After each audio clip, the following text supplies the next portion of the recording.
Your movement actually is like this. But imagine when you're doing that, halfway through, almost 80%, there is something on the elbow here. You continue to do your move. It becomes like this. That little bit gives you tension. So I want to see you are doing that to the elbow, and I want to see you are doing that to your quad. The quad has this here. Otherwise, you're like this. But now you want it to bend a little bit, but the bending appears to be like this. But then you pull your buttock, now it's straight again. But by doing that, you give tension to that, to the waist, and then you bend your knees. So these three bending is the same as you have 10 6-foot sticks, and you have to tie them in 3 locations to ensure they are packed.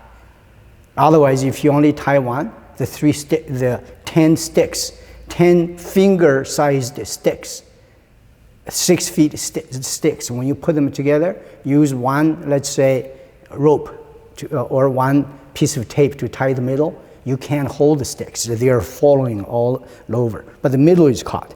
But then they are erratic. Or you can actually tie the 2 ends. But sometimes, if the sticks are flexible, the middle will break out. So the best way is always to tie 3 bands on the 6 feet part, the length of the sticks, to control them. In, out, in, out, in, out. Your nail has to be 90 degrees to the wall, and then your hammer appears to go in a circle when you hammer, if you use a lot of power. In reality, towards the time your hammer is almost on the nail, it has to go straight. So that's, in hammering, that's the difficulty. That's the technical part. That you only see your hand doing this, like this. But actually, all of that momentum will have to result in hammering it straight. So the hand, most of the time, it should be 90 degrees to the wall, your wrist, to push your opponent. And that's a skill, a function. But fundamentally, your foot, you always assume the floor is flat. Then when you put your foot down, your calf all the way down must be totally straight, totally 90 degrees to the floor. And when you put yourself in that position, so if you go down like that, let 2 or 3 people hold you in that position, all the way from your knee to grabbing your ankle, push it down, and somebody puts the hand on your toes so that this is totally flat, and then the knee is totally braced like this, 90 degrees, then you realize that you cannot power up. Do you understand that? If you try it, you'll know. This partially relates to Steve's saying of stretching the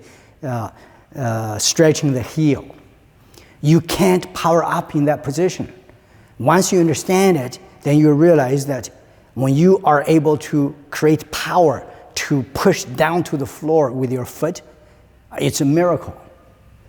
And so the Tai Chi treatise says the energy rises from the foot interacting with the floor.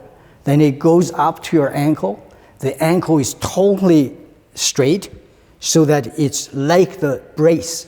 So your ankle is the brace that holds your leg right onto the 90-degree foot, onto the foot to cause 90 degrees. Normally, our knee is flush with your toes. And because of that, you want to move like this. So it's this way.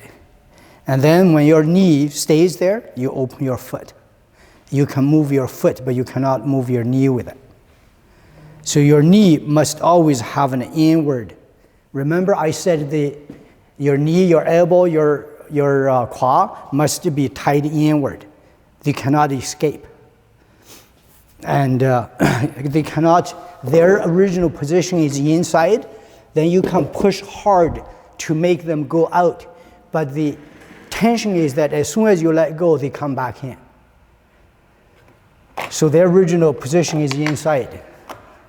So when the original position is inside, you say that the tension is opposite of your body. Our body normally wants to go out. So these joints must naturally move inward to have the tension in it. You make sure your knees do not move and your thighs do not move. You don't move like this. So no move, you only move your waist. And your positive circle or negative circle are actually like that before you're moving it. So when the bottom is totally locked, your upper body movement is like twisting open your bottle.